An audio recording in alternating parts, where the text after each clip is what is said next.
qué dicen aquí que hay que cambiarle el nombre a... Esto me llama mucho la atención. Que hay que cambiarle el nombre a América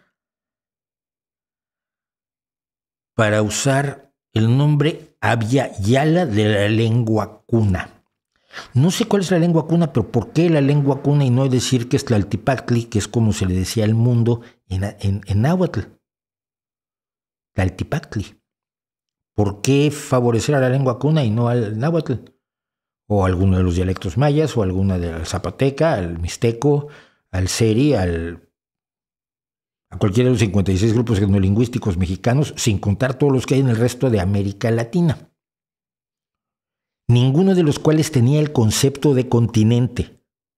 Tenían concepto del mundo como el Tlaltipactli de náhuatl, pero no tenían el concepto de continente. El continente se llama América. No había ningún nombre previo que fuera expulsado por este nombre.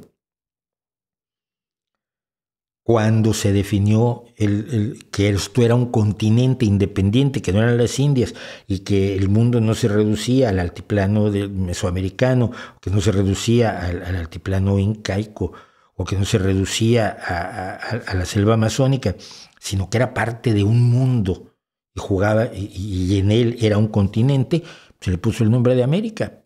Un error probablemente. Pero, yo me llamo Mauricio y no soy moro precisamente, y Mauricio es aquel que viene de Mauritania.